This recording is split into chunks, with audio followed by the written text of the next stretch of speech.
Welcome po muli sa ating pong pag-aaral sa ating serye, Revelation of Hope, pagtuklas ng dakilang pag-asa sa lilim ng mga hiwaga. Mas okay po ba yung nakatayo? Kumusta po mga kapatid? Yan, mas malakas yung naro sa huli. Kumusta po? Parang hindi mabuti yung iba. Tika, pabutihin natin ngayong gabi. Ang ating paksa sa gabing ito ay napakahalaga.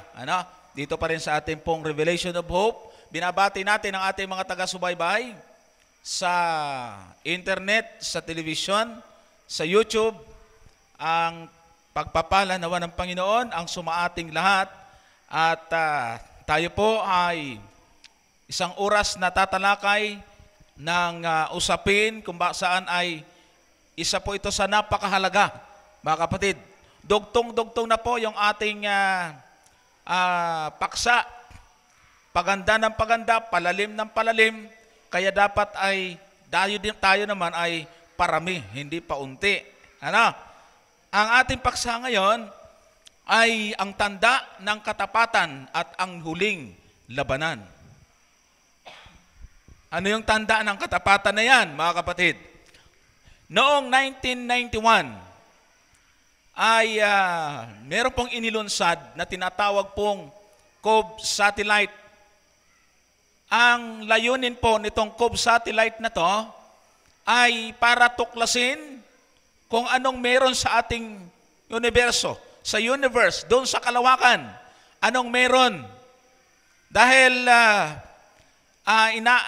inaasahan po nila ang magagawa nitong COBE satellite na kanilang produce ay makakakuha sila ng ebidensya or data kung yung pinag-alin ba tama o pinagtatalunan nung time na yon. Sapagkat meron lang pong dalawang bagay na pinaniniwalaan. Either na naniniwala ka na merong pinagmulan ang sanlibutan or evolution.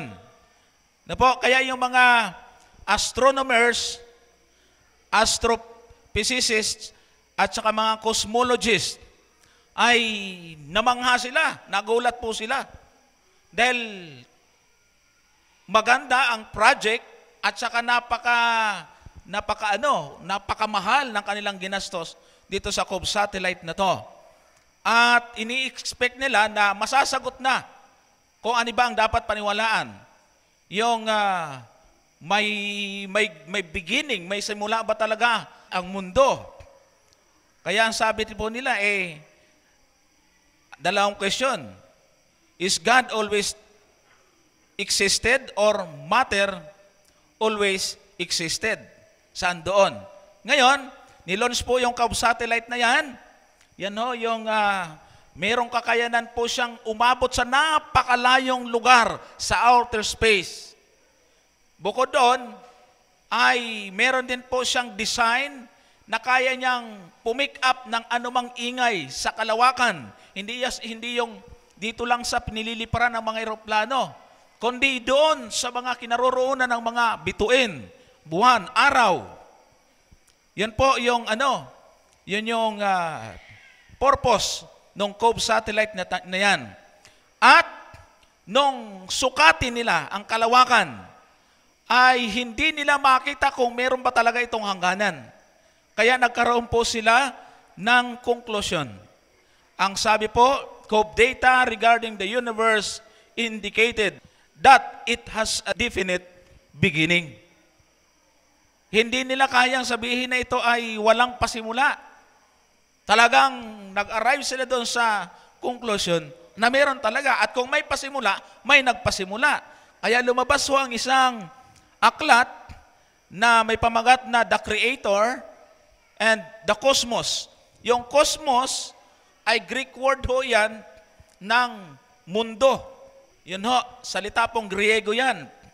Sinulat po ito ng isang doktor, si Dr. Ross. Ang title ay The Creator and the Cosmos. Binase po niya yung content ng libro doon sa data na nakuha ng COBE satellite. Kaya, ang sabi niya, ang kailangan natin tuklasin ay kung kailan nagpasimula ang mundo. Kasi nakita nila meron talagang pasimula ito. Sa mga creationists, sa mga naniniwala sa Biblia, naniniwala na meron talagang paglikha ang Diyos, wala tayong problema. Dahil alam natin kung kailan nilikha ng Diyos ang langit at ang lupa. Ano po? Kaya, dahil sa findings po nila na mayroong beginning, ang sabi nila, paano natin aalamin? Sa atin pong mga Kristiyano, mga kapatid, ay napakadali. Kasi kahit ang ilang mga scientist ay inaamin nila na kung titingala ka ika sa langit, ay makikita mo yung bakas ng kamay ng Diyos. No? Naroon ang katunayan na meron ngang creator sapagkat kagilagilalas yung mga design, mga disenyo sa buong nilalaman ng mundong ito. So kung merong design, merong designer. Yun ho ang kanila pong nakikita po dito. Dahil tayo po ay talagang masyadong na-impluensyahan. Ngayon nga, dumami na hindi lang evolution. Merong Big Bang Theory na ang mundo bunga lamang ng pagsabog. Sumabog ng pagkalakas-lakas. Pagkatapos, nag-evolve na. Naging ganito na ang mundo. Samantalang kung ating titingnan ang aklat ng Apokalipsis o yung Biblia, iba pang mga aklat sa Biblia, ay tinatawag ho tayo ng mga nakatala dito para bumalik doon sa Creator at doon sa pasimula ng mundo. Inilahat o inihayag po ito ng Panginoon sa pamamagitan ni Juan. Nakakita po siya ng pangitan at nakarinig po siya ng boses. Ang sabi po niya sa 4 talatang 1, umakyat ka rito at ipakikita ko sa iyo ang mga bagay na dapat mangyari sa haharapin. Lahat ng ito ay ipinakita mula sa pasimula kay Juan. Kaya pagka iniisip natin minsan, para pag-aralan yung creation, akala natin sa Genesis lang. Pero yung pala yung creation ay nasa Revelation din. Ano po? Nasa huling aklat. Hindi lang lahat ng tala tungkol sa paglikha ay sa unang aklat sa lumang tipan. Nakita niya ang mga nilalang sa kalangitan na sumasamba sa Diyos. Ang kanila pong isinisigaw. 4:8, banal, banal, banal ang Panginoong Diyos. Ang makapangyarihan sa lahat na nabuhay at nabubuhay at siyang darating. Marapat ka, O Panginoon namin at Diyos namin, na tumanggap ng kaluwalhatian at ng kapurihan at ng kapangyarihan sapagkat nilikha mo ang lahat ng mga bagay at dahil sa iyong kalooban ay nangagsilitaw at nangalikha. So dito sa aklat ng Apokalipsis ay binabanggit kung papaano nagsimula ang mundo. Galing po sa Diyos na lumikha ng lahat ng bagay. Sinasabi lang daw ng Panginoon na nangyayari na. At tama naman yan pag binalikin ho natin yung aklat ng Genesis. Hindi po tayo nag-evolve. Hindi po tayo produkto ng kombinasyon ng tinatawag na mga molecules. Tayo'y nilikha, mga kapatid. Hindi tayo nabuo sa pamagitan ng kombinasyon ng genes sa yung chromosomes. Ano? Pag pinag-aralan po natin yon, ay parehong chromosomes ng lalaki, babae, nagsama, kaya naging fetus, nabuo yung tao. Pero kasi, pag sa science, ay iba ang pinapakita sa atin. Hindi ho tayo pinababalik sa dakilang lumikha, originator ng lahat ng bagay sa mundo. Ang totoo po nun, mga kapatid, pag pinag-aralan ho natin at ibinase natin sa mga babasahin na ang sumulat ay hindi naniniwala sa paglikha ng Diyos, iba ang sasabihin kung paano nabuo yung bata. Samantalang sa Biblia, bago pa tayo naanyuan sa sinapupunan ng ating mga magulang, ang sabi ng Panginoon, nakita na kita, ako ang nag-anyo sa iyo. Kaya kung ating babalikan, mga kapatid, ang tao ang espesyal na nilikha ng Diyos sapagkat ang paglikha sa lahat ng mga bagay, maliban sa tao, sinasabi lang ng Panginoon, binabanggit niya lang sa pamagitan ng salita, nangyayari na. Pero yung tao ay ginamitan ng kamay ng Diyos, pinurma, nilagyan ng ilong, ng mata, ng tenga, ng bibig, ng kamay, ng paa, lahat. Pinurma ng Panginoon, kaya nabuo ang tao. Ang sabi sa aklat ng Apokalipsis, balikan natin yung aklat ng Apokalipsis 7:12, na nangagsasabi, siya nawa, pagpapala at kalwalatian at karunungan, at pagpapasalamat at karangalan, at kapangyarihan at kalakasan nawa, ang sumaaming Diyos magpakailanman, siya nawa. Sa talatang 6, at ipinanumpa yaong nabubuhay magpakailanman, na lumalang ng langit at ng mga bagay na naroroon, at ng lupa at mga bagay na naririto, at ng dagat at mga bagay na naririto, na hindi na magluluwat ang panahon. Kung titinan po ninyo mga kapatid, Revelation, tapos na yung creation, pero andoon yung paulit-ulit na pagbanggit sa ating Diyos na manlilikha. Ang issue po kasi sa aklat ng Apokalipsis ay worship, mga kapatid, na siyang sentro ng ating pag-aaral ngayong gabi. Nakita ni Juan Revelador, nakakita siya ng isang napakalaking anghel. Ang kabilang paa nasa dagat, yung kanan nasa lupa. Ano ang ibig sabihin po nito, mga kapatid? Yung anghel na to ay bumaba sa langit, ang kabilang paa nasa dagat, yung kabilang paa ay nasa lupa. Ang kahugulugan po nito, mga kapatid, ay ang mensaheng dala ng anghel ay para sa lahat ng tao. Kaya ang sentro ng mensahe natin ngayong gabi ay para sa lahat ng tao. Hindi ito namimili ng lahi lang ng tao. Aalamin po natin mamaya kung ano ang pinaka-sentro ng ating mensahe. Paano tayo tuluyang nailigaw at nakalimutan na may Diyos na lumikha sa atin? Napakaraming tao ngayon ang hindi naniniwala sa Diyos. Alam nyo, mga sikat na eskwelahan sa syudad, meron pong mga grupo ng mga atheist, hindi naniniwala sa Biblia. Kaya ang tanong, paano nagkaroon ng mga ganitong kaisipan? Noong 1831, ang barkong British, siya ay naglakbay sa pamamagitan ng paglalayag, yung makalumang paraan, wala pang makina. Ang nagpapatakbo, yung mga layag na inihipan ng hangin. Sila po ay padaan sa iba't ibang mga isla. Particular na isla na kanilang nadaanan ay yung Galapagos Island. Ang isla na ito, mga kapatid, ay maganda.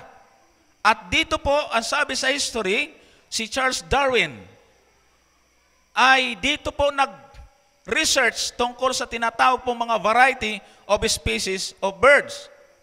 Yung variety ng mga ibon. At namangha po sila mga kapatid dahil natuklasan niya ang iba't ibang variety ng ibon. At nakita po niya dito na kahit pala yung pagong, yung turtle, ay marami ding iba't ibang variety, pero isang species lang. Kung tutuusin, doon pa lang dapat si Charles Darwin ay mag-isip na at dapat i-guide na siya na dapat meron pong Diyos. Kaya lang ang naging conclusion niya po, nagkaroon po sila ng tinatawag na promotion. Si Charles Darwin ay nagkaroon ng iba't ibang view doon sa mga bagay dito sa mundo. Ang kanyang view ay yung batas ng kalikasan ang pwedeng magpaliwanag sa mga bagay na nandito. Law of nature. Sabi niya. Kaya kumalat, naging ma-impluwensya yung mga libro na sinulat niya. Andyan po yung ang tao ika ay galing doon sa ano yung nandun sa maliit? Ano tingin niyo doon? Unggoy. unti-unting tumayo hanggang sa, hindi ko alam kung saan napunta yung buntot. Parang wala mang buntot.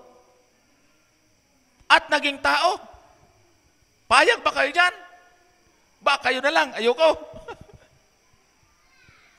Kung totoo yan, bago pa lang ako sa Manila, pumunta ako sa Manila, so, meron doong matanda ng gorilla. Namatay na lang, hindi man naging tao. Napaniwala ho tayo, kalat na kalat yan sa sa eskwelahan. Kaya kung hindi natin ibabangon sa pamamagitan ng salita ng Diyos, ay talagang tuluyan na tayong maliligaw, mga kapatid. Para kay Darwin, ang tao ay nag-evolve million of years. Tindi, no? Labag na kaagad sa sinasabi ng Biblia. Subalit ang Diyos, mga kapatid, ay malinaw na nagpapaliwanag ng kanyang sagot sa atin tungkol sa problemang ito. Kaya yung sinasabi nating malayong pagkaligaw, mabuti na lang tayo, naniniwala tayo sa nilalaman ng Biblia. Balikan ho natin ang aklat ng Apokalipsis. Merong mensahe ng mga anghel na mababasa natin sa Kapitulo 14, talatang 7. Ito po ang nakalagay.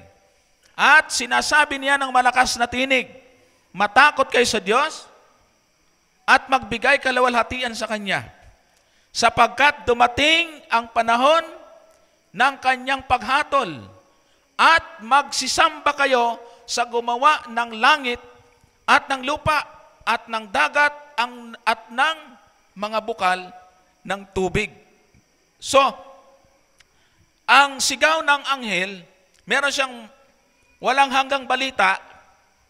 Ang sabi niya, magsisamba kayo sa gumawa ng langit at lupa. Ibig sabihin, ang mensahe ng anghel na ito ay ibinabalik ko tayo sa creation. May kinalaman yung paglikha, yung pasimula ng sanlibutan sa worship, sa pagsamba. Kaya ngayong gabi, mga kapatid, ay aalamin ho natin ano yung bagay na hindi dapat mawala sa isang taong sumasamba. Dahil baka tayo sumasamba, pero yung mahalagang bagay na yon, na palatandaan, sign ng pagiging creator ng Panginoon, baka hindi na natin alam yon. Paano ba natin sasambahin ng tama ang lumikha ng langit at ng lupa? Yan. Balikan ho natin yung Genesis na binabanggit ng Apokalipsis, sapagkat naroon ang formula. Pabalikan ho natin yung paglikha ng Panginoon. Sa creation, mababasa ho natin sa aklat ng Genesis. Pag sinabing Genesis, ang ibig po sabihin ng pangalang Genesis ay beginning, pasimula. Nakalagay ho doon, ang unang paglikha ng Diyos, ang una muna, ang sanglibutan ay napakadilim. Dilim ho muna ang meron sa mundong ito. Bago siya lumikha ng liwanag, pagkatapos, naglagay siya ng tubig at dagat at lupa. Tapos ay nilagyan niya ito ng mga laman. Hanggang sa, to make long story short, ayan na po, nagkaroon ng anyo ang lupa, naging maganda, nagkaroon ng ilog, mga halaman, mga pananim, tapos may mga ibon na nagpapaganda sa palibot. Yan ho ang creation. At ang pinakahuling nilikha ng Diyos ay ang tao. Genesis 1:26 at 27. At sinabi ng Diyos, lalangin natin ang tao ayon sa ating larawan, ayon sa ating wangis. At nilalang ng Diyos ang tao ayon sa kanyang sariling larawan, ayon sa larawan ng Diyos. Siya nilalang. Nilalang niya sila na lalaki at babae. Okay? Lahat ng bagay na nilikha ng Diyos sa loob ng 6 na araw, ang pinakahuli niyang nilikha ay ang tao. Nilagay niya na muna lahat ng pangangailangan ng tao. Pagkain, kung saan kukunin. Pagkatapos, ang huling nilikha ay ang tao. Papaano niya nilikha yung tao?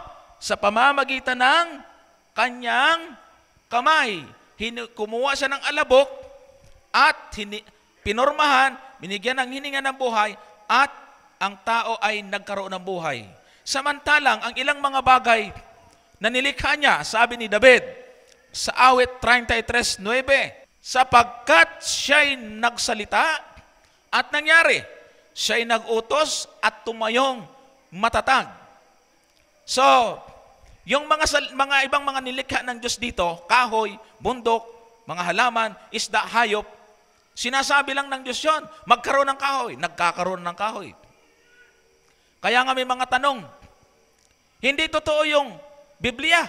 Kasi sa pag-aaral ng siyensya, pag dinaan mo ay yung kahoy sa carbon dating, ay million of years na. Yung mga fossils, yung mga bato, pag dinaan mo sa carbon dating, million of years. Ay hindi man nila naintindihan na nang maglikha ang Diyos, hindi naman pag sinabi magkaroon ng kahoy, sisibol unti-unti sa kalalaki. Meron na kagad pagkalaki-laki. Kumbaga, pagkasabi ng Diyos, magkaroon ng kahoy, nagkaroon ng kahoy. Kunyari, may carbon dating na noon. Isinalang mo sa carbon dating. Sabi ng carbon dating, ang kahoy na yon ay million of years na. Samantalang, kasasabi lang ng Panginoon na kalilitaw lang niya. Kaya yung science ay hindi lahat ang sinasabi niya, lalo na pagka may kinalaman sa creation, ay mapagkakatiwalaan. Biblia pa rin. Pero maraming sinasabi ang siyensya nakatukma ng Biblia actually. Evolution lang ang hindi natin sinasang-ayunan. Ano ang ginawa ng Diyos pagkatapos ng lahat ng mga bagay sa mundo ay natapos niya kasama ang tao? Kapitulo 2 ng Henesis, talatang 1. At nayari ang langit at lupa at ang lahat na natatanaw sa mga iyon. Ang unang nakamalas ng napakagandang creation ng Panginoon ay si Adan at si Eva. Yan o. Yung lalaki at babae na unang nilikha ng Panginoon. Ano ang sinasabi sa kasunod na talata? Kapitulo 2, talatang 2 at 3. At ng ikapitong araw ay nayari ng Diyos ang kanyang gawang ginawa. At nagpahinga ng ikapitong araw sa madlang gawa niyang ginawa. At binasbasa ng Diyos ang ikapitong araw at kanyang ipinangilin, sapagkat siyang ipinagpahinga ng Diyos sa madlang gawang kanyang nilikha at ginawa. Ano ang nakalagay dyan? Anong ginawa ng Diyos ng ikapitong araw? Yung ikapitong araw, wala na siyang ginawa, tapos na lahat. Ang ginawa niya, yung ikapitong araw, binasbasan, ipinangilin, ipinagpahinga ng Diyos. Hindi dahil sa nagpahinga siya kasi pagod, kundi tapos na ang kanyang creation. Kumbaga, sa isang nagdadalang tao, sa isang buntis, 9 na buwan niyang ipinagbuntis yung bata, at pagkapanganak, yun ang birthday ng bata. Sa creation, 6 na araw, ninilikha ng Diyos ang lahat ng langit at lupa at lahat ng mga bagay na nandito. Pagdating ng ikapito, tapos na. Yun ang birthday ng sanglibutan. Payag ba kayong palitan natin yung birthday nyo? Sino may birthday ngayong buwan na to? Bibigyan ko ng regalo. Meron? Mabuti na lang. Hindi na akong tatanong. Si nanay, anong date po kanong birthday nyo, nay? Anong pitsa? Anong birthday nyo? Palagay na natin na 27. Payag ba kayo? Gawin nating 28? Hindi, di ba? Ay, siyempre, birthday pa lang yan. Ngayon, anong punto natin dito? Ang ikapitong araw na Sabat ay ibinigay sa panahon ng paglalang. Ito ay walang hanggang paalala sa sangkatauhan. Kung paano yung birthday, hindi natin nakakalimutan, may handa o wala, pero natatandaan natin. Yung ikapitong araw, binasbasan, ipinangilin, ipinagpahinga ng Diyos. hindi dapat kinakalimutan ng tao. Tingnan nyo, ano yung 3 bagay na ginawa ng Diyos sa ika-7 araw? Ika-7 araw ng sanglinggo. Number 1, pinagpala.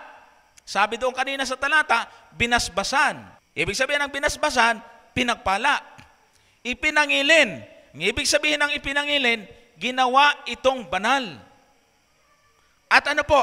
Ipinagpahinga ng Diyos. Sabi ng iba, bakit magpapahinga ang Diyos? Napagod ba? O ba, anong magagawa mo? Yun ang nakalagay sa talata eh. Ibig sabihin, ang pagpapahinga niya ay hindi pagod siya, kundi isang tatak.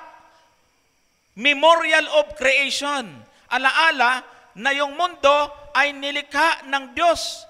Ibig sabihin, kapag inaalaala natin ang ika-7 araw, inaalaala natin na mayroong manlilikha. Kasi pagka binaliwala natin yung ika-7 araw, parang sinabi natin, ang Diyos ay hindi manlilikha at parang kahawig na rin tayo ng paniniwala ng mga evolutionist na walang naglikha sa mundo. Ang araw na ika-7 ay hindi lang basta bahagi ng panahon. Meron siyang napakahalagang katangian. Ang sabi diyan, pinagpala.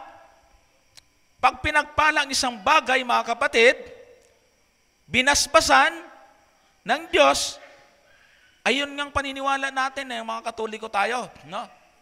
Na wisikan lang ng pare yung isang yung dahon ng nyog, palaspas. Ang paniwala natin, banal na yun eh. Yung pa kayang Diyos ang nagbasbas sa ika-7 araw. Pag binasbasan ng Diyos ang batas ng Biblia, sabi, Unang Kronika 17:27, sapagkat iyong pinagpala, o Panginoon, at yaoy magiging mapalad magpakailanman. Ang kabanalan ng ika-7 araw, palibhasa pinagpala ng Diyos, ay hindi mawawala magpakailanman. Pinabanal, mga kapatid. Meron pong illustration dito. Meron pong isang mag-sweetheart. Isang lalaki, isang babae, magkasintahan. Yung pong dalawa ay nagkaroon ng plano na magpakasal. In short, nagpakasal sila. Itong babae ay merong kapatid na 6, puro babae din. So ang kwento ganito, natapos ang kasal. Yung pinakasalan ng lalaki ay naghihintay sa kotse. Pero, merong yung kapatid ng pinakasalan niya, kasi 7 sila, tumabi doon sa lalaki. Ready na sila yung lalaki, ready na sa honeymoon. At yung babae, sabi ng babae, tara, alis na tayo. Saan tayo punta? Honeymoon. Ha? Hindi naman ako pinakasalan ko. Yung isa, isa naman ako sa aming 7. Pare-pare naman kami babae. Ako na lang. Pwede ba yon? Siguro kung may pagkamanyakis yung lalaki, ito na lang unahin ko, saka na lang yung asawa ko. Pero sa isang matino, hindi pwede. Isa yung pinakasalan mo, hindi pwede na meron kang isang pinili doon, kumot pare-pareho naman babae yon, bahala na kung sino yung lumapit sa'yo. Anong ibig sabihin? May mga taong nangangatuwiran na 6 naman na araw sa isang linggo, mamili ka na lang kung ano ang gusto mo. Di parang yung pinakasalan mo isang babae, pero kahit na lang doon sino ang piliin mo? Doon sa magkakapatid na 7? Hindi pwede. Merong espesyal kang minamahal, meron pong kahalagahan yung isang babae na yon na pinili mo para maging asawa. Ganon din po ang ika-7, ang 7 araw sa isang linggo. Lahat niyo na 6 na araw, walang sinabi na binasbasan niyo ng Diyos na katulad ng basbas na ginawa niya sa ika-7 araw. Yan po. So ibig sabihin, balikan natin yung creation, ang Sabat ng likha ng Diyos, more or less 2,300 years bago nagkaroon ng mga Hudyo, nandyan na. Alam nyo kasi ngayong panahon na to, ang iba't ibang mga mananampalataya ay merong mang sinasabi, Sabat sa panahon ng mga Hudyo, binigay lang sa Israel yan. Sa kanila lang yan. Ang hindi nila alam, sa panahon pa lang ni Adan, ay nandoon na. Banal na ang Sabat. Wala naman niyang utos. Ganyan ang gusto ng mga tao Anong ibig mong sabihin? Kailangan may mabasang utos bago natin paniwalaan? Wala rin namang utos doon sa panahon ni Adan na huwag kang papatay. Bakit nang patayin ni Cain si Abel? Alam ni Cain na nagkasala siya, wala namang utos. So ang utos noon, mga kapatid, ay nasa yung tinatawag na pagpapahayag ng Panginoon sa kanyang mga kautusan ay nararamdaman ng tao. Yung tinatawag na illumination. Kusang nararamdaman nila, parang mga tao sa kabundukan, yung napupuntahan ng ating mga missionary, mga PFM, mga 1,000 missionary, umakyat sila sa bundok. May mga nitibo silang naaabutan doon. Yung mga tanim na papaya, tanim na saging, o kung ano-ano pa, nagkakahinugan na doon. Sabi ng mga bakit ay hindi nyo, bakit wala akong nakikitang nagkakandabulok lang yung mga prutas, parang walang tawag dito, walang nakikialam. Sabi ng mga nitibo, bawal ho kasi magnakaw. Paano nyo nalaman? Yun ang nakagis na namin. Wala hong nagturo sa kanila, mga kapatid. Wala hong nagsabi na bawal yun, pero kusa nilang nararamdaman. Gunon ang pagpapahayag ng Panginoon sa utos noon. Diretsa, naiintindihan nila. Kaya lang naman ibinigay yung 10 utos na pinag-aralan natin kagabi, sinulat sa bato. Bakit? Naalipin sila sa Ehipto, nakalimutan nila yung mga kautusan. Kaya kailangang idetalye ng Panginoon yung utos na yun at ibigay ng letra por letra sa bato na kasulat dahil hindi na nila matandaan. Pero sa panahon nila Adan at Eva, alam nila na yung ikapitong araw ay banal. Anong silbi pababanalin ng Diyos kung hindi naman nila papakinabangan? Di ba? Sa luma at bagong tipan, mga kapatid, ay pariho at iisang tanda lang ang ibinigay ng Diyos. Tingnan niyo po, isang patunay na bago pa ibinigay ang 10 utos sa bundok ng Sinai, ay alam na ng mga tao na may Sabat na. Ang pagbibigay ng 10 utos ay nasa Exodus chapter 20. 10 utos kasama doon yung Sabat, yung ikapitong araw. Pero, sa Kapitulo 16 pa lang, ay alam na nila na espesyal ang Sabat. Ang Diyos noon ay nagpapaulan ng tinatawag na mana. Nahuhulog yung tinapay na luto galing sa langit. 6 na araw, umuulan, namumulat sila ng kanilang kakainin. Pagdating ng Biyernes, dodoblihin nila ang kanilang pupulutin. Bakit? Pag Sabado, walang nahuhulog na mana. Ibig sabihin, doon pa lang, naiintindihan na ng mga Hudyo na nandoon na yung kahalagahan ng ikapitong araw. Kaibahan nito, pagiging espesyal, kumpara sa ibang mga araw. Yan yung mana na pinupulot nila noon. Kaya alam din ng mga tao, pinagsasabihan ni sila noon. Kapag hindi nila iginalang at sinunod ang araw ng Sabat, ay alam nila. Ang sabi diyan, 16:28, at sinabi ng Panginoon kay Moises, hanggang kailan tatanggihan ninyong ganapin ang aking mga utos at ang aking mga kautusan. So, ibig sabihin, mga kapatid, alam na mga Hudyo, mga Israelita, na nandoon na po yung araw ng Sabat at alam nila na ito'y nanggaling sa creation. Kaya nang ibigay po ito, isinama sa 10 utos, ang utos ay alalahanin. Ibig sabihin, nandoon na po ito dati. Bakit sa bato isinulat? Hindi na lang sa buhangin. Pag sa buhangin, pag inabot ng alon, mabubura. Hindi rin isinulat sa balat kasi mabubulok, pwede rin masunog. Sa bato isinulat ng Diyos para hindi mabura. Pero maraming tagapagturo ngayon ng Biblia, nakasulat naman sa kanilang Biblia, gusto nilang burahin at binubura nila sa kanilang mga pagtuturo. Ano po ang pagkautos sa araw ng Sabat? Alalahanin mo ang araw ng Sabat upang ipangilin. Yung salitang ipangilin, una nang ginawa ng Diyos, ipinangilin niya na ito. Na ang ibig pong sabihin na yan, ingatan itong banal. Binasbasan na ng Diyos yan, pinabanal na ng Diyos yan, ang gagawin nating mga tao, iingatan natin ang kabanalan ng Sabat. Sa papaanong paraan? Ang araw na yan ay gugugulin natin sa sa ating pagsamba sa Kanya. Pupunta tayo sa simbahan. Kaya nga, ang salitang alalahanin ay mahalaga. Anong ibig sabihin? Kasi po, nakalimutan. At bakit alalahanin? Yung mga nagtatrabaho na gusto, hindi lang nag-o-overtime, ayaw pang bigyan ng araw ang Panginoon. Ang utos po sa atin, 6 na araw gagawa ka at iyong gagawin ang lahat ng iyong gawain. Ngunit ang ika-7 araw ay Sabat sa Panginoon mong Diyos. Sa araw na yan ay huwag kang gagawa ng anumang gawa.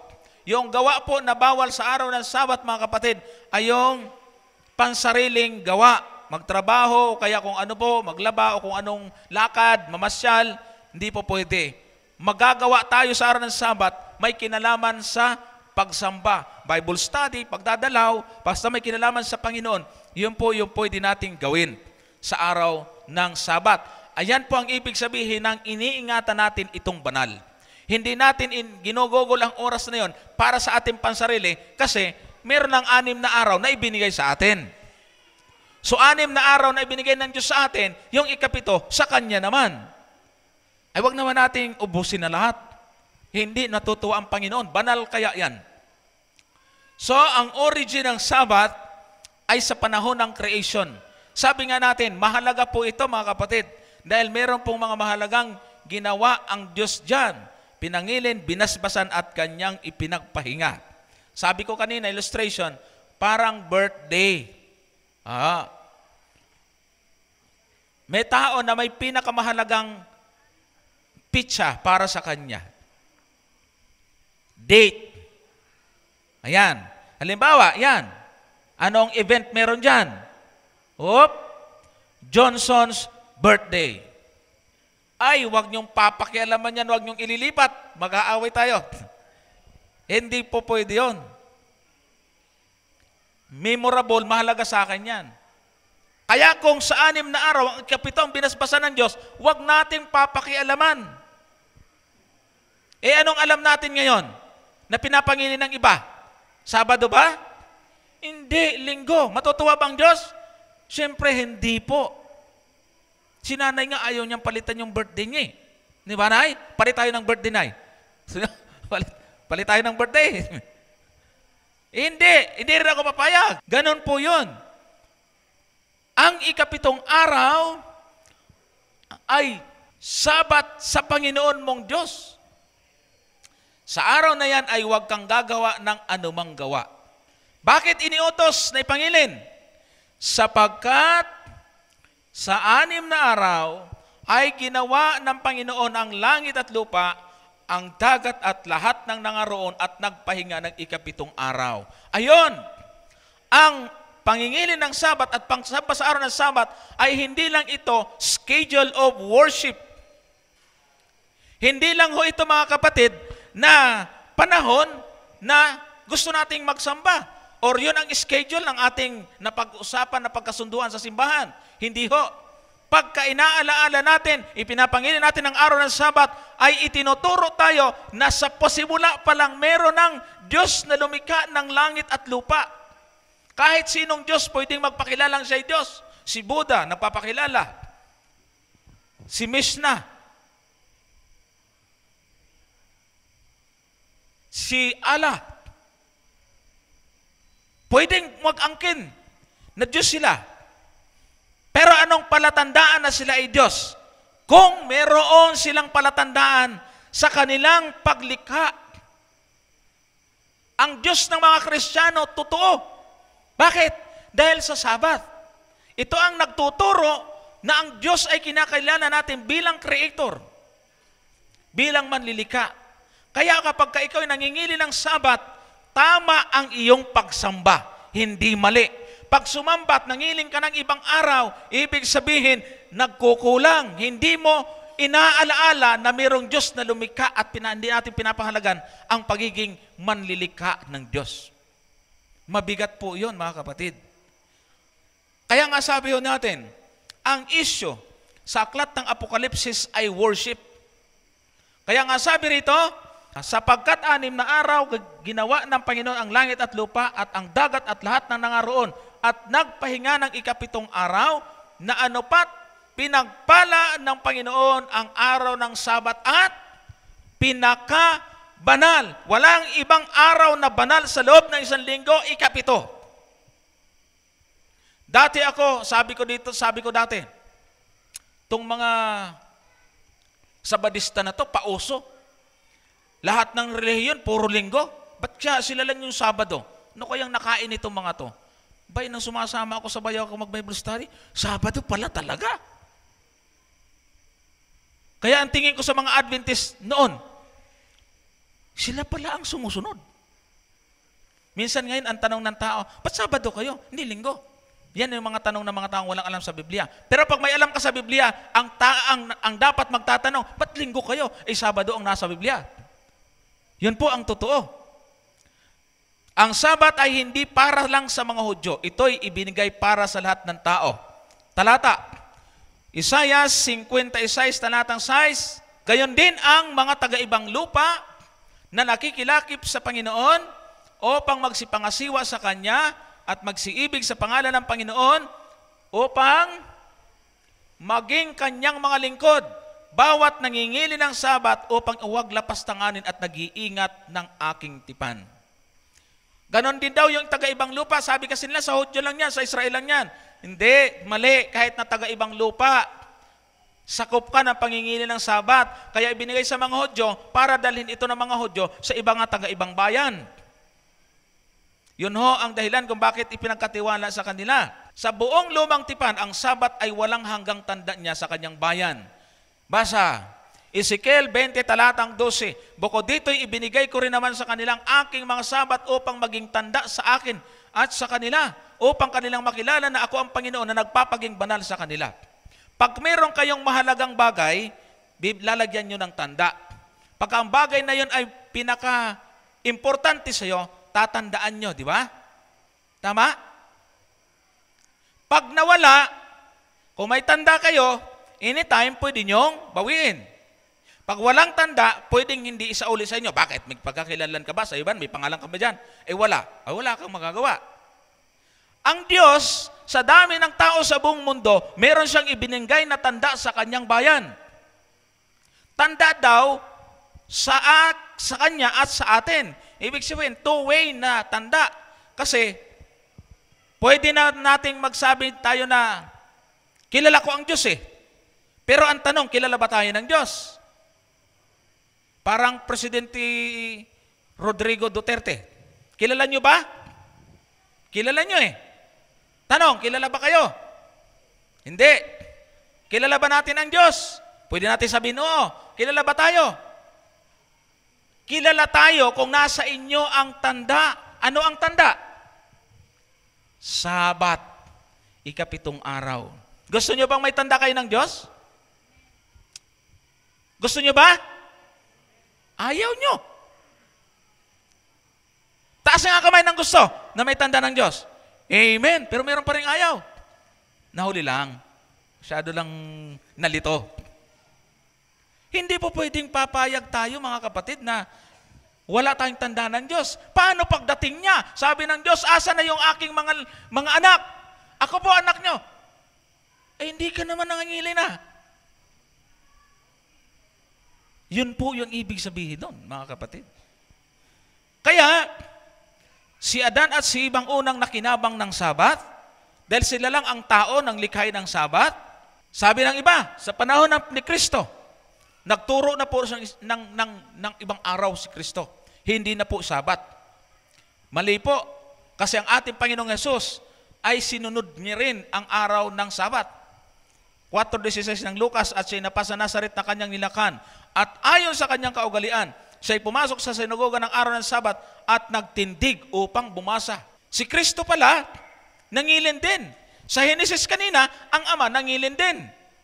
Kaya di ba, ang tanong, ang natalakay natin ng unang gabi, nakaraang gabi, bakit Sabadista ang tawag? Nangingilin ng Sabat. Nangilin ba ang Ama? Oo, ay di Sabadista. Si Kristo, nangilin ba? Nangilin. Sabadista rin si Kristo. Ba't ka pa maglilingwista? Ang sabi ng 2:27 ng Marcos, at sinabi niya sa kanila, ginawa ang Sabat ng dahil sa tao at di ang tao ng dahil sa Sabat. Ang damit ginawa para sa tao, kaya kailangan mong magdamit. Kung ang Sabat ay ginawa para sa tao, kung tao ka, kailangan mong magsabat. Pag ayaw mo magsabat, ibig mo sabihin, parang sinabi mong, hindi ako tao, ay di doon ka kay Darwin. Mahirap yon, mga kapatid. Ito yung sinasabi ko nung una pa lang, mga kapatid, na marami kayong maririnig dito, hindi nyo maririnig sa iba. Kung ano ang nakalagay dito, ituturo natin dapat. Alam nyo kung bakit maraming ayaw magturo nito? Kasi ang mga tao nahirapan, may pasok pag Sabado, paano yan? Matagal makapagparami ng miyembro. Kaya sabi ng isang pastor, kung ipapatupad natin, tama naman talaga sa Biblia, Sabado eh. Kaya lang may trabaho, linggo ang day off, kaya linggo na lang. Ay hinihayaan na nila ang kabanalan ng Sabat. Pumili sila ng sarili nilang araw. Hindi ho yun ang panukala ng Diyos, mga kapatid. Hindi ho yun ang nakasulat sa 10 utos ng Panginoon. Ang Sabat ay hindi pabigat. Ang Panginoon mismo na nangingilin ng araw ng Sabat ay pinatunayan niya ng araw ng Sabat ay araw ng pagpapala dahil yung mga may sakit pinapagaling niya. Sabi ng mga Hudyo, nilabag mo ang araw ng Sabat. Bakit? Nagpagaling ka. Bakit? May nakasulat ba sa 10 utos na bawal magpagaling? Wala. Saan ang galing yung tinasabi ng mga Hudyo? Sa kanila lang sarili. May sarili silang paraan ng pangingilin na wala doon sa nakasulat sa Biblia. Nakasulat sa kanilang tradisyon. Kaya, inaakusahan nilang Panginoon na hindi sumusunod. Mateo 12:12. Sabi ng Panginoon, gaano pa ang isang tao na may halaga kaysa isang tupa, kaya't matuwid na gumawa ng mabuti sa araw ng Sabat. Ano yung mabuting gawain na sinasabi rito? Magpagaling at magligtas ng buhay. Kahit na sa kamatayan ng ating Panginoon, mga kapatid, namatay siya ng Biyernes, nabuhay siya ng Linggo, iginalang pa rin niya ang araw ng Sabado. Kaya nga sabi niya, kung ako'y inyong iniibig, tutuparin ninyong aking maunga utos. Kung ang Ama nangilin, ang Panginoon nangilin, abay dapat tayo mangilin din. Ang sabi ng iba, nung mapako si Kristo sa cross, pinalitan na yan. Kaya linggo na, kasi linggo siya nabuhay. Wala namang sinabi ang Panginoon na kung kailan siya mabuhay, ililipat doon yung kabanalan ng Sabado. Wala. Manapa, ito ang sabi niya. Mateo 24:20. At magsipanalangin kayo na huwag mangyari ang pagtakas ninyo sa panahon ng taginaw o sa Sabat man. Anong tinutukoy niyang pagtakas? Yung pagsakop ng mga Romano sa bayan, sa siyudad ng Jerusalem na nangyari noong 70 AD. Anong taon niya sinasabi ito? More or less, nasa AD 40 AD. 70 AD, saka natupad yung sinasabi niya na ipanalangin nyo na inyong pagtakas huwag matupad sa araw ng Sabat. Ibig sabihin ng salita dito ng Panginoon, hindi pinapakahulugan na pag namatay siya, wala nang Sabat. Dahil ang salitang ito, tagos sa kanyang kamatayan, na ibig sabihin ng Panginoon, hindi ito mawawala katulad ng akala ng iba. Sabi ng isang historian, si Josephus, alam po ba ninyo na ang unang attempt ng mga Romano sa siyudad ng Jerusalem ay araw ng Sabat? Pero dahil sa mga panalangin ng mga Kristiyano, ayon sa sinabi ng Panginoon, hindi nila itinuloy ang pagsugod sa araw ng Sabat. Kinabukasan ng linggo, Doon sila nagsimulang sumugod at sinira ang Jerusalem noong 70 AD at ito ay nabagsak. Kaya ang kahalagahan ng Sabat ay iniingatan ng Panginoon mula noon hanggang ngayon, mga kapatid. At ito ay pinagkatiwala niya sa mga lingkod niyang tapat. Pasalamat tayo at ito'y nakarating ang pagkaunawa nito, ang kahalagahan nito sa atin. Ang Sabat ay bahagi ng panahon. At ang panahon ay hindi maaaring mawala. Nagkaroon po ng debate ang Adventist at Pentecostal. Ang topic ay Sabat. Patutunayan ng Adventist na ang ikapitong araw ng Sabat ay dapat pa rin ipangilin. Patutunayan ng Pentecostal na linggo na. Pagtayo ng Pentecostal, ang sabi niya, wala na yung Sabat na yan. Pinalimot na ng Diyos yan. Pinalipas na ng Diyos. Pinalitan na yan. Eh di cross-examination sa debate, gano'n, may tanungan. Tanong ng Adventist. Yung sinasabi mong lipas na at wala ng Sabat, yung ba yung ikapitong araw na pinirmahan mo sa talata, sa paksa? Yan ba yung sinabi mong wala na? Sabi ng Pentecostal, oo. Tanong ng Adventist, ilang araw na lang sa isang linggo? Kung yung ikapitong araw ay nawala na. Hindi makasagot yung, hindi yung araw ang nawala, sabi niya. Hindi makasagot. Bakit ganong katalino ang Panginoon? Yung palatandaang ibinigay niya, hindi pwedeng pakialaman ng tao. Bakit? Bahagi siya ng panahon eh. Ikapitong araw. Pag sinabi ng isang mga ngaral, wala na yung Sabat, ibig sabihin, binawasan niya ng isang araw ang isang linggo. Problema, paano mo ngayon bibilangin yung panahon? Eh di, 6 days a week na lang. Saan mo nilagay yung ikapito? Kaya mali. Kahit anong pandaraya ng tao, pag ikaw ay binigyan ng kaalaman ng Diyos, hindi ka pwedeng dayain. Kaya ang Seventh Adventist, isinisigaw ang katotohanan ito sa lahat. Dahil tanging ito lang ang nagtuturo sa pagpapahalaga ng ikapitong araw na palatandaan na ating iginagalang ang Diyos na lumikha ng langit at lupa na dapat natin sambahin sa tamang araw, ang ikapitong araw. Mga kapatid, iwanan na ho natin yung nakagisna nating mali. Bumalik na tayo sa Panginoon. Pero mayroong ibang mga nagpapalusot. Ang ikapitong araw nun, iba na ngayon eh. Paano mo na nalaman? Paano mo natiyak? Pagka ayaw, maraming dahilan. Ganun talaga yun. Paano natin nalaman kung anong araw ang Sabat? Yung Sabat ba noon? Yun din ang Sabat ngayon? Sa pamamagitan ng Bible, language, saka astronomy. Anong ibig sabihin? Biblia muna tayo, mga kapatid. Panahon ng creation na patunayan natin, nag-ipa itong araw. Yon ang binasbasan ng Diyos. Isinulat sa bato, kabahagi ng 10 utos, ibinigay kay Moises para ibigay naman sa atin. Hanggang sa panahon ng cross, na ipinako si Kristo, namatay siya, ito po'y sinunod at ipinangilin iningatan ng mga tagasunod niya. Saan ho natin mababasa? Biblia tayo. Lucas 23, 54 at 56. At no'y araw ng paghahanda at nalalapit na ang Sabat. Ito po yung panahon na pinako ang ating Panginoon. Araw ng paghahanda, Friday, Biyernes. Ang tawag po dyan ay Preparation Day. Sa New Living Bible, ang nakasulat po doon ay, it was Friday and the Sabbath was about to begin. So Friday, araw ng paghahanda. Anong nangyari? At ang mga babae na nagsisama sa kanya mula sa Galilea ay nagsisunod at tiningnan ang libingan at kung paano ang pagkalagay ng kanyang bangkay. So, 56, at sila'y nagsiuwi at nagaganda ng mga pabango at mga engwento.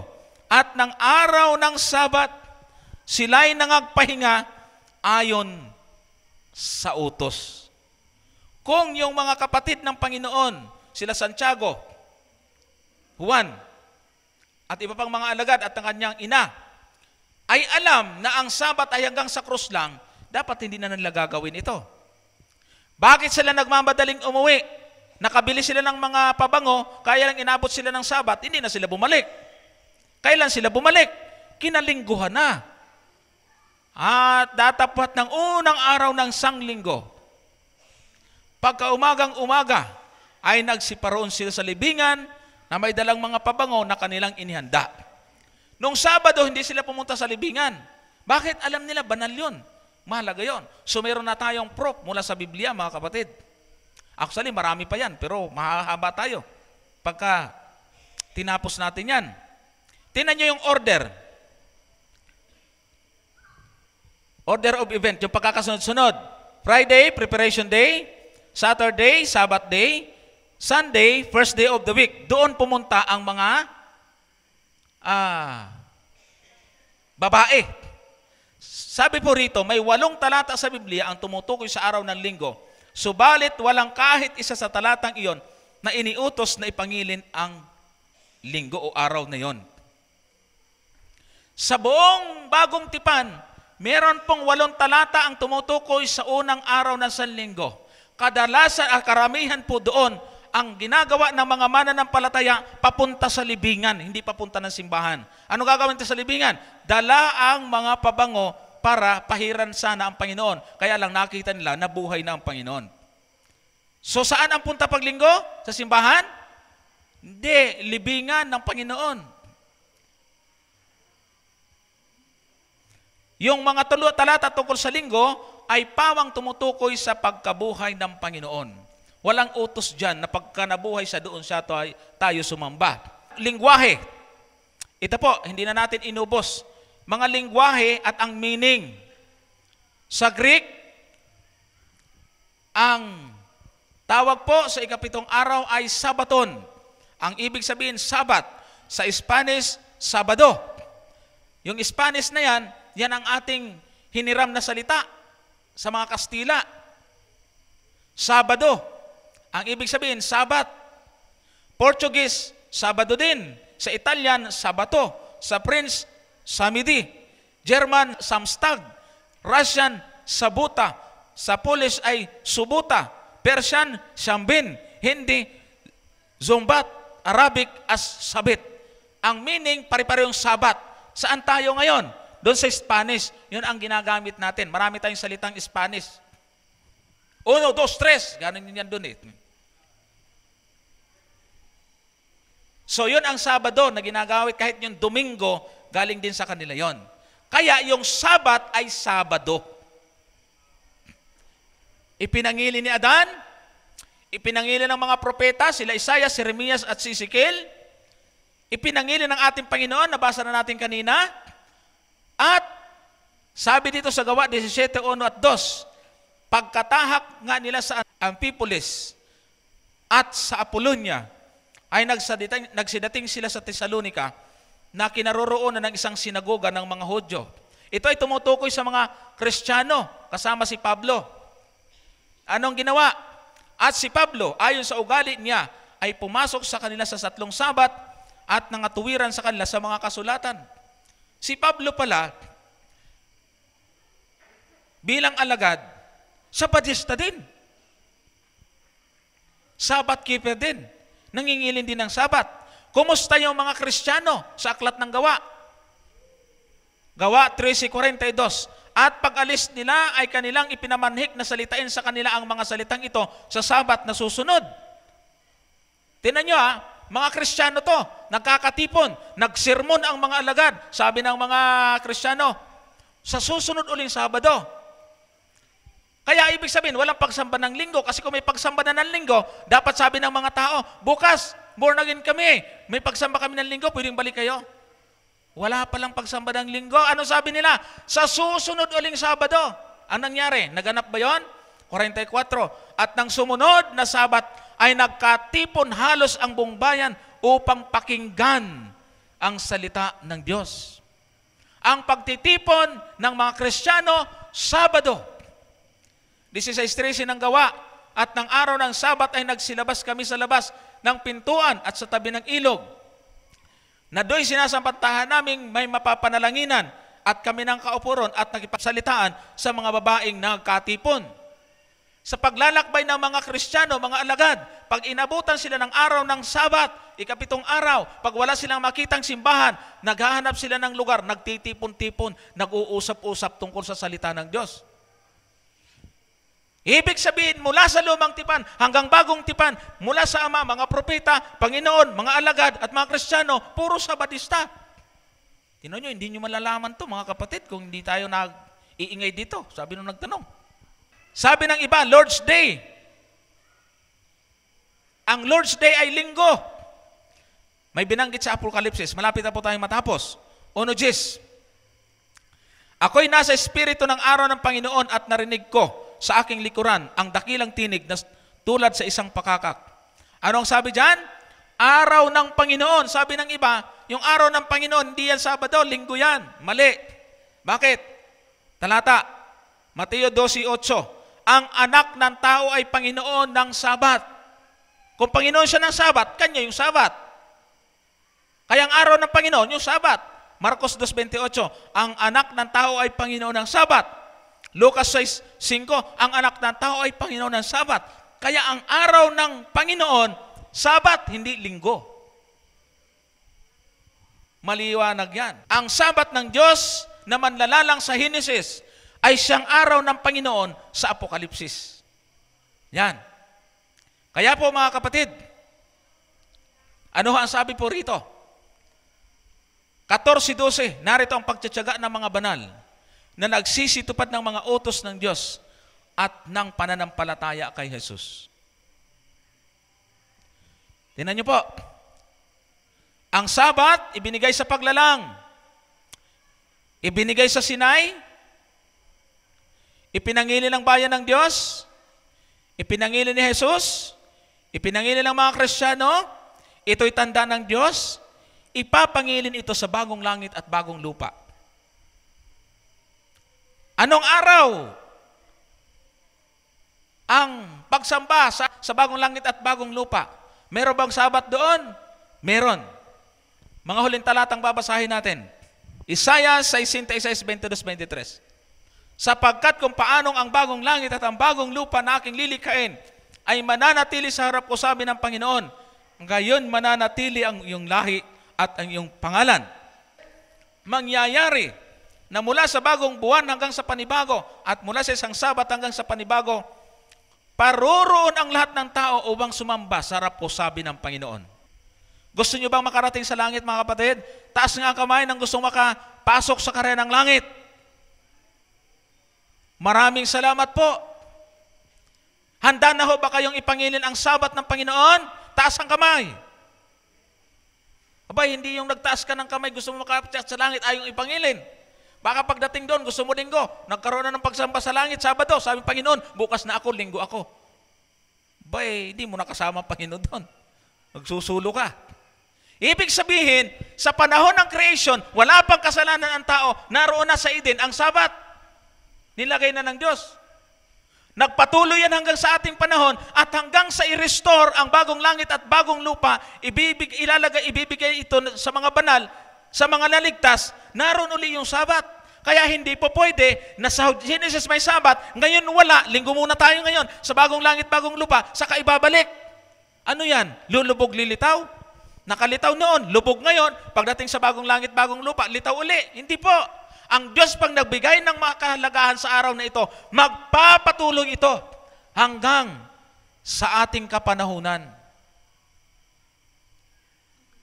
Kaya tama yung inyong pagtaas ng kamay. Ulitin ko nga uli, para magkaunawaan, magkaliwanagan tayo, magkaalaman. Sino ang gustong makapasok sa langit? Taas ang kamay. Sino ang tinatanggap na ipangilin ng Sabat? Taas ang kamay. O yan, di klaro. Nakita ng Panginoon yung mga kamay nyo, ha? Hindi ko matandaan niya, nakita niya yun. At ngayon palang nilista na ng Panginoon ang nagtaas ng kamay. Huwag niyong papayagan na burahin yung pangalan yung inilista. Dahil babalik tayo sa ating nakagisnan. Mga kapatid, darating ang panahon, makakasama natin ang ating Panginoon. Nandyan ang kahalagahan sapagkat ito'y tandang ibinigay niya sa kanyang bayan. Ang kanyang bayan ang dadalhin niya sa bagyang banal. Kaya hindi natin pwedeng kaligtaan ang araw na ikapito na binasbasan, pinahalagahan ng Diyos. Hayaan natin yung mga taong nagwawalang halaga. Pabayaan natin sila. Ngayong nalaman nyo na ito, ngayon na narinig nyo na po ito,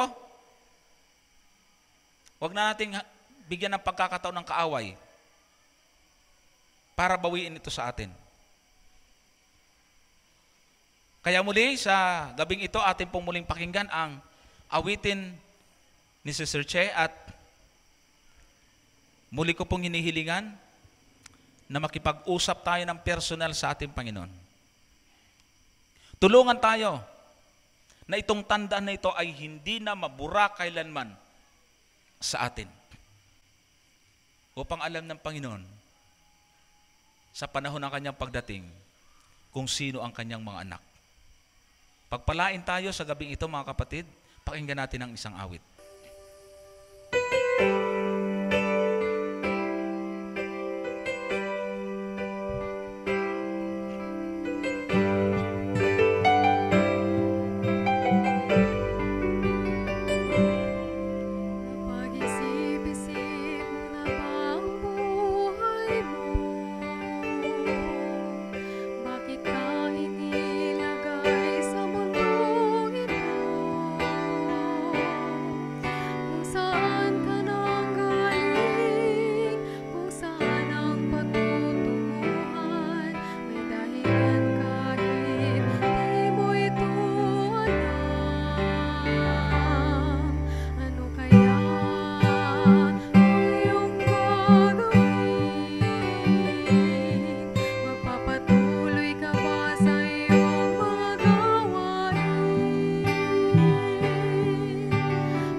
natin yan ayon sa diwa.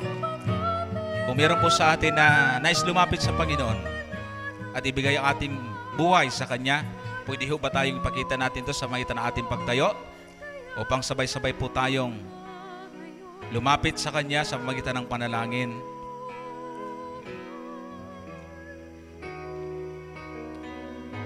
Maraming salamat, dakilang Diyos, sa inyong pag-ibig, sa inyong kabutihan.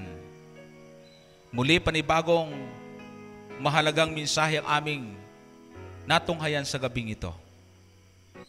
Nawa po ang kahalagahan ng araw ng Sabat bilang tanda ng inyong pagiging manlalalang na aming narinig ngayon ay mamalagi sa aming puso't isipan magpakailanman. Magsilbing tanda na kami inyong anak, kami inyong mga lingkod, at kayo po ang Diyos na aming dapat na paglingkuran sapagkat karapat dapat kayong sambahin bilang Diyos na manlalalang. Panginoon, salamat po sa makabuluhang gabing ito. Salamat sa magandang panahon na inyong pinagkaloob. Salamat sa masaganang biyayang aming naramdaman sa magitan ng paksang ito. Ang aming tanging dalangin, ang aming mga kapatid na narito ngayon, maaaring ilan sa kanila ngayon lang nakadalo. Subalit hindi ho ito aksidente, hindi tsamba na sila narito, kundi tinawag po ninyo sila, Panginoon. Ang paksang ito nawa ay magmistulang ginto sa buhay nila, na magdala sa kanila sa kasaganaan at sa masaganang biyaya ng kaligtasan na darating sa kanilang tahanan. Sa gabing ito patuloy namin dinadalangin, Panginoon, ang mga mahal sa buhay na kinakatawanan ng bawat isa sa aming narito ngayon. Nawa, hindi man sila namin nakasama, ay sa pamamagitan ng mga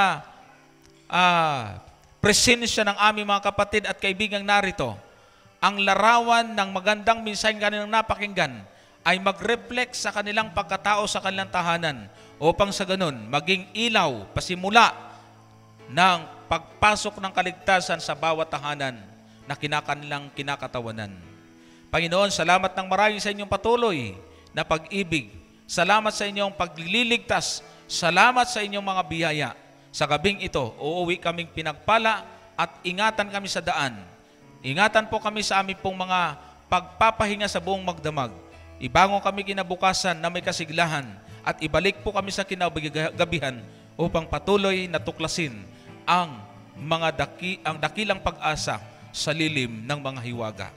Ang lahat ng ito ay aming hinihiling sa pangalan ng aming tagapagligtas, ang aming Panginoong Hesus. Amen.